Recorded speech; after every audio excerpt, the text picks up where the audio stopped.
Hello and welcome back to Third Round TKO. My name is Tim and I'm joined once again by my co-host Evan. How's it going, Evan? Good. What up? What up, what up? We're back once again to go over the Contender series. This time we'll be going over week 3. So yeah, we're going to start at the bottom. We have a bit of a late addition, the rebooking of 10-0 Kevin Syler versus 10-3 Kenny Cross. In the past, it looks like Seiler was primarily fighting at heavyweight, or excuse me, at featherweight. But he has been fighting closer to lightweight in his past couple, including a catchweight of 152 pounds for his Contender Series appearance after missing the 145-pound mark. It was only 2 weeks ago that fight between them was originally called off, with Seiler testing positive for COVID-19. I'm not really sure how or if that will have an effect on this bout. Both guys have pretty extensive amateur experience, going 6-0 respectively before their professional debuts. Cross should have a bit of a height and a reach advantage here. I also think that Cross has a bit of a power advantage on the feet. In the past, Cross has lost primarily by submission, mainly by the rear naked choke. It seems he has been working on his grappling though. He took a grappling bout a couple months back. I don't really have a great read on this one. I would like to see them on the scales, which I did. And I thought Cross looked pretty solid on the I scales. thought Cross looked real solid, and Syler kind of looked like how he did in his Contender Series fight. Soft, flabby. Yeah, a little soft. Made weight though. Yeah, made weight. That's good this time. And I mean, he did pretty well in his Contender Series fight. Pretty dominant decision, I thought. He kind of looked like he was gassing a bit towards the end, but he was able to reverse position and in the fight on top there. Yeah, like I said, don't have a great read on this one. I am going to lean Kenny Cross. I like what I saw from him a bit more, I think. I thought he had some power, pretty good striking, and if his main weakness was his grappling, which he seems to be working on, I am just going to lean him here as the bigger, stronger man. Yeah, I don't disagree. What are the odds? Let me look at these. So they have Syler as the actual favorite, minus 190. Cross plus 160, 150-ish. So yeah, I don't mind the shot on Cross, but I think Syler, he just seems hard to beat. Like, he's just kind of like defensively solid. Like, he doesn't really overextend on anything, doesn't really put himself in trouble from what I've seen. He made weight this time, so I'd assume he's just in better shape. I hope his cardio is a little better. Well, it is up a weight class. Oh, it is? Okay, Yeah. I didn't even really acknowledge that. Well, that would make sense then. Yeah. But if I was to play a bet, I kind of like the over 1.5 rounds. It's minus 140, but I mean, I think it's worth it. I don't think Syler, he hasn't been finished yet. Yeah. All of Cross's wins are by finish, and his losses too. So, I mean, 2.5 could get dicey, but I think both guys are tough enough to He last. lost in the third in his most recent loss in 2019. So Yeah. I like over 1.5. I Yeah, also that's what I'm kind of saying, like the the 1.5, value on Cross, I but think. I think 2.5 would be dicey. But I don't even see that available right now. So my only bet for this, if I had to do, was over 1.5, minus 140. I'd lay it. Yeah, I don't mind that. And I guess that's all we have to say on that one. Moving on, we have I Josh don't got much there. Parisian. He's 12-3 versus Chad Johnson. He's 6-1. Watching tape on this one, I felt like Johnson looked strong and athletic. But overall, he didn't look very high level to me, either on the feet or on the ground. So far, he has won every fight by first round KO, other than a win at the end of the second by retirement. And his only loss coming by KO in the first as well. In that loss, it looked like he may have hurt his left hand, potential Yeah. break. I was watching it with no sound, which I do often when I watch footage. Same, on like 2 times speed. It just Yeah. But he got absolutely starched by a left hook. It rendered him unconscious against the cage. Stylistically, he's a bit inactive, and then he'll try to explode with a combination and then go back to kind of inactivity. I think that's a good way for him to pace himself. His takedown defense isn't very good. He doesn't look super comfortable on his back, and he really only uses his explosiveness to get to his feet as opposed to technique. And as the fight goes on, his strikes get much more wide and looping. Parisian is also a potent finisher in 15 pro fights. He's only gone to decision twice, winning 1 and losing 1. He comes in with a 5-fight win streak, finishing all 4 by punches in the first round and 1 by a ground and pound in the second. He won by a finish on Dana White Contender Series in 2018 and had a short stint on The Ultimate Fighter, season 28, getting finished in the second. Out of his 4 losses as a pro, twice was finished by punches in the second round. Thought that might be worth noting. Yeah, I think Parisian is the more experienced, more well-rounded MMA fighter. I think his striking is more polished and fluid. He actually has a bit of a sneaky high kick that he'll throw, and you can tell he really likes the spinning back fist. I think that's the knockout that got him on to he had in his first Dana White Contender Series fight. He also doesn't have very good takedown defense and has some issues working his way to his feet. If he does get put on his back, kind of looking like a turtle, stuck on his back, can't get up. He doesn't have bad takedowns of his own, and he's pretty good on top with top pressure and ground and pound. Since his last couple losses, he has been fighting pretty low-level competition. In his last couple fights, he did take some damage, including some illegal knees to the head, and he fought through it, which I like to see. The only problem is I don't think either of these guys have power like Chad Johnson might bring. And I'm not saying Chad Johnson is the highest level, but these two guys were both pretty low level, and they put some damage on him. It is difficult to tell if Johnson has real power, in my opinion. Sort of like with Greg Hardy early on. I think a lot of that kind of is mental. Whenever someone got in there with Greg Hardy and wasn't scared and bit down on the mouthpiece, they were able to take his shots. And I think the same thing happened to Johnson in his only loss. For me, particularly, I would go with Parisian. He should be better just about everywhere, including cardio, I think. And I also think it's worth noting that I thought Johnson looked a little bit softer on the scales. So yeah, I basically agree with everything on Johnson. No ground game, can't really stop a takedown. He's off his back. Pretty much relies on strength to get out of position. Cardio seems like it needs work. He's never been to the third round. But then Parisian also bad takedown defense, can't really get up himself. But I don't think this fight's going to play out there, so I kind of just cancel that out. On the scales, Parisian came in at 265, and Johnson only like 215. He's pretty much light heavyweight. But then when they faced off, I didn't really think he looked that much bigger. So I don't... Yeah, I agree with that. It's a tough one for me there. I think both guys are just going to come to bang, throw heavy overhands, hooks. Just wait until someone's drops. I like the under 1.5. But that's pretty fit. Yeah, that's minus 160. Give me Chad Johnson on the money line. I think... Get some value there. I just feel I could rely on him more to push through a little bit. I was speculating a bit. Maybe he was on roids, and maybe that's why he's looking a little more soft here. But we'll see what happens. One of these guys is gonna get knocked out. Yeah, I would imagine so. I do. Parisian had his chance. He had his chance. He was on Contender Series. He won. A weird spinning back fist. He threw 7 spinning attacks that fight in a 4-minute fight. And then I think he got a chance on Ultimate Fighter and didn't really pan out. First match against Batiste. Yeah, so I kind of worry about it, if he's still motivated, if that really deterred him at all. And then Johnson is 34, so the motivation is in question with him too. But this is his first chance, so give me the dog to just come out hot and rattle him. Yeah, I think that Johnson could for sure put him out early if he catches him, but I do think that, Parisian has just fought a much better level. More experience, yeah. And it reminds me a bit of that loss that Johnson has already had. Mm-hmm. I think it might be similar to that. Yeah, it's a close one. Yeah. Big heavyweights, almost a pick 'em. Moving on, we have Orion Kosh. Is that how you say that, Kosh?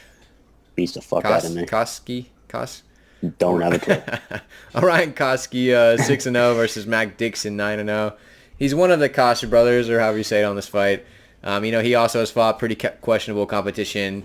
He's won all of them by finish, mostly by punches. He has a couple of finishes coming in the third, which is a better side than finishing everyone in the first round, I guess.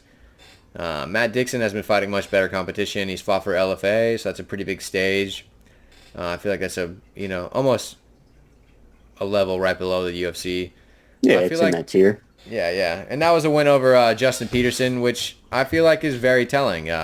Besides being on the bigger promotion, Justin Justin Patterson, has really only lost to UFC level competition. So I feel like that's a pretty good, test to pass. Mm-hmm.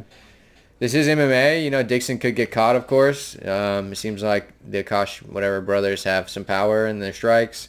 But I'm going to lean Dixon here. I thought he looked much... Oh, I guess I'm going to end it there. Sorry. Kenny Cross looked better on the scales. I've been getting them confused. Yeah. Well, I think Dixon's my biggest play on the card. I think he's the most UFC ready out of the 10 fighters here. I mean, the betting line probably says that. So if he's the biggest favorite, minus 250-ish. Yeah, I mean, I kind of capped him closer to minus 300. So I'm probably going to play the minus 250 straight up. But he's young. He's still 24. He's like 9-0, 10-0. Like undefeated as an amateur, maybe 4 or 5 fights there. He's good hands, combos. He'll mix in a hard leg kick. He'll go for takedowns if he has to. That fight against Patterson, Patterson caught him a few times, so I know Dixon's chin should hold up. And when Dixon was getting clipped a little bit, he wasn't above going for takedowns. He does what he has to do to win the round, win the fight. And I also think most of the striking exchanges really only gave him trouble because it was a southpaw, just a new look for him. Yeah, I don't see that that's tricky. being the case here. Yeah. This guy, what are you calling him?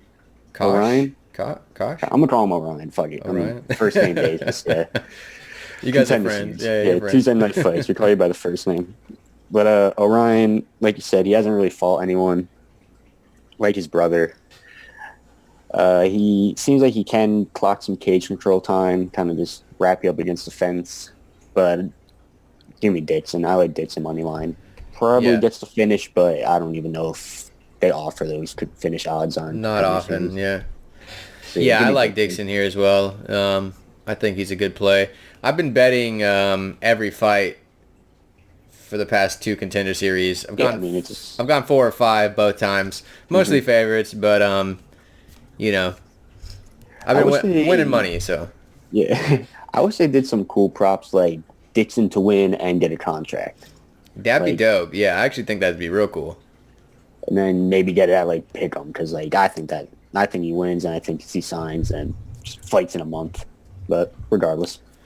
Yeah, I think that'd be really cool. That's a good idea. Some one of these bookies. Sports books. Yeah, hit us up. Next up, we got Cheyenne Biz versus Hilary Rose. Both of these ladies come in at 4-1. Both girls have pretty extensive amateur experience as well, and both suffered a loss early on in their careers. Both girls are in their mid-20s. Biz is on a 3-fight win streak, and Rose is on a 4-fight win streak. A little surprised at the line, I would say, personally. Me too. I feel like maybe the people are on Biz because she's, cute or something. I don't know. Yeah, has a whole look. Yeah, but it's odd. I thought Rose had pretty good fundamentals. Not bad in her striking. Not bad takedown defense. Good takedowns of her own and a pretty good ground game. She was reversible. Gave up position a little bit. But she did pretty well to threaten submissions to work back to her feet. Looks like she's pretty strong and able to control her opponent against the cage as well.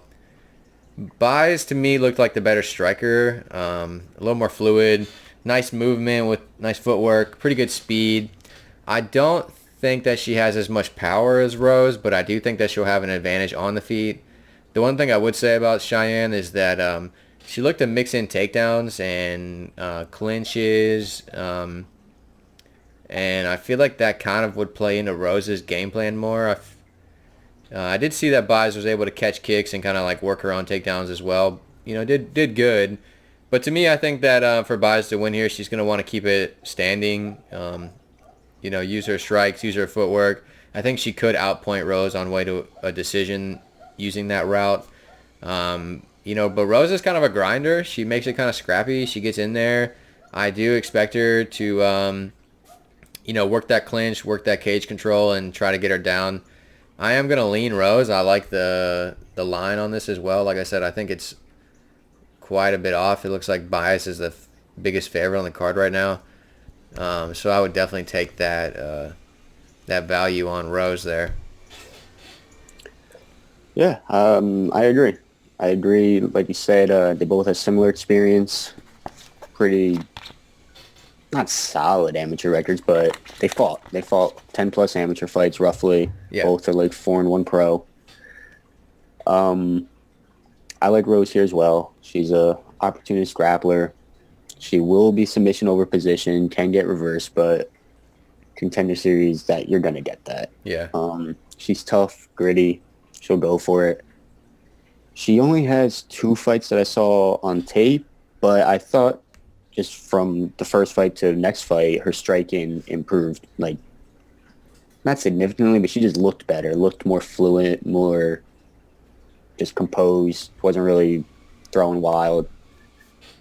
And then not fighting since last July, I'm going to assume she made even more improvements.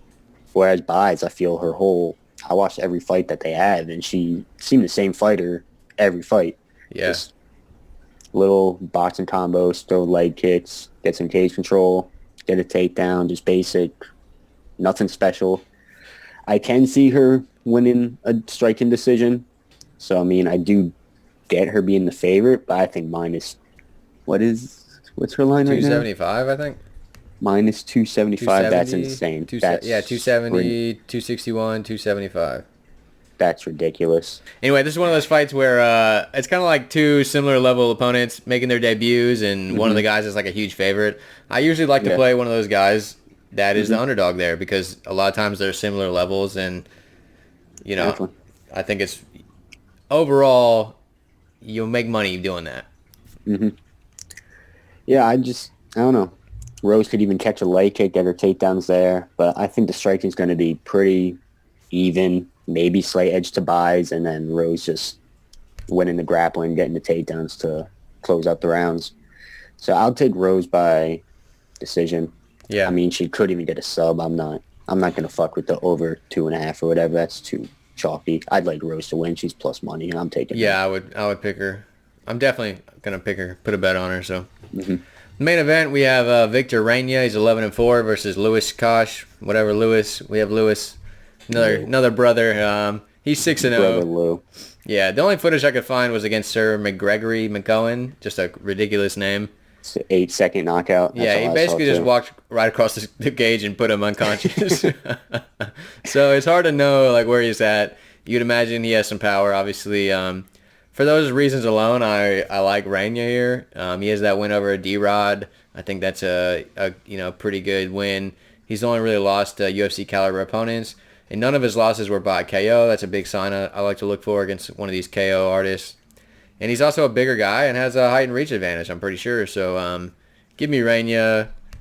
I don't even care how, but in a pick'em right now, I like Reyna for sure. I think that's value. Plus 100, it looks like, even on one website. Yeah, Reyna opened plus 145, and I was rubbing my hands ready to get on that. And then by the time my book still didn't even have it, but he's already mine down don't to pick him. But like you said, Lou, he's 8. It's not even 8-0. He's 6-0. 8-second KO is the only thing I saw. All of his fights are against fighters 500 records or worse. Reyna's been pro since 2012. He has the experience edge. He fought Kevin Holland, fought Daniel Rodriguez, fought Miguel Baeza. The Baeza fight was short notice, and he missed weight by like a fuck ton. He got dropped. He got caught a few times there, but I thought late, like second round, third round, he showed some success. Baeza didn't wash him out. Baeza has gone on to get some finishes in the UFC, so. Yeah. Reyna's southpaw, so I mean. That's always tricky. It just goes into, what's his name, Lou?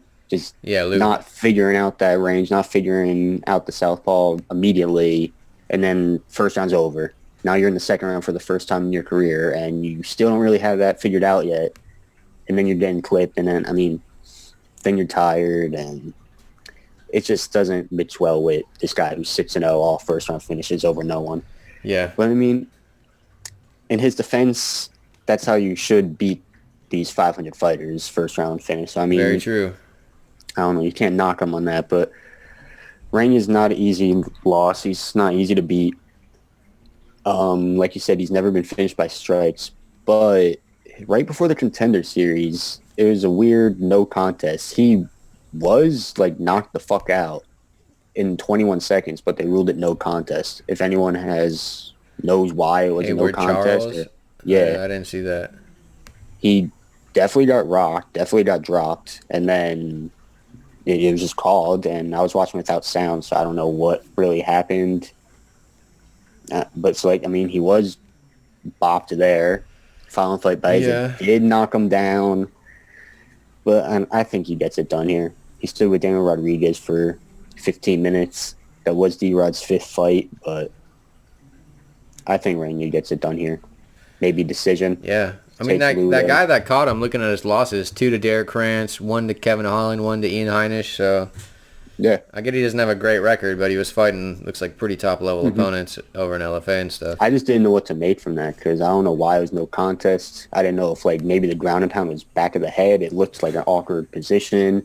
I didn't know if dude popped or something, but, like, I don't know. So he still got pretty much rendered unconscious. So you're saying there's a chance. He got caught there and got caught by Baeza at some point in the fight. Survived and no contest. So, I mean, never finished by strikes. Yeah. Close. Asterisk. Yeah. Well, good. Yeah, so I went 4-5 last time. Mostly we're favorites, so, wasn't as much money to make. But I like these odds we got right now. I'm hoping that my book gets these up here pretty quick. Usually they're up by now, kind of pissing me off, but gotta get some bets in. Yeah, I mean, my card will probably look like Kenneth Cross Seiler over 1.5, minus 140. Chad Johnson fight. If I'm feeling froggy, I'll take Chad Johnson plus 135. If not, I'll pass. Matt Dixon, I'm laying the money line. Yeah, me too. Rose, I'll put a unit on plus. That's going up too. That's plus 230 in one spot. I mean, yeah, I'm putting money on that. Yeah, I wait out on that. I guess that's just gonna go up more. And then Reyna had to pick them. I don't mind. Nope. Reyna by decision if I had to get. Real technical. Yeah, if I'm chasing a Lambo parlay. Yeah, I think Cross, Parisian, Dixon, Rose, Reyna. I might play a little over 1.5. I like that on Cross Syler for sure. Mm-hmm. And yeah, I mean, went 4-5 the past 2 times. Hopefully I can get them all right one of these days, but that's how the game goes. Yeah, I got the Demopoulos fight wrong. Yeah, that's the one I got, was the Demopoulos. I got over 1.5 on the Swain Laramie fight wrong.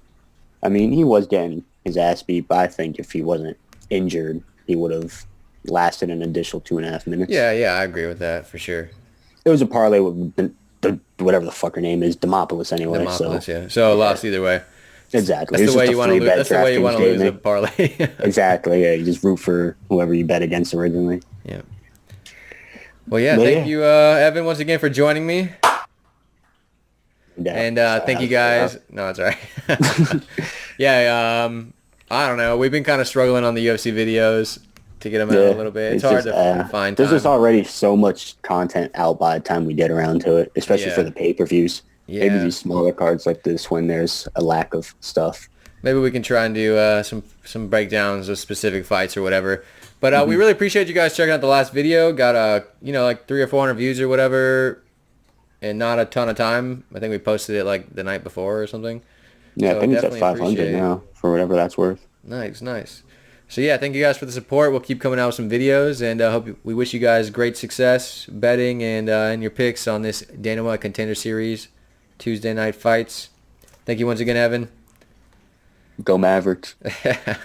And I'll see you soon. Later, man. Deuces.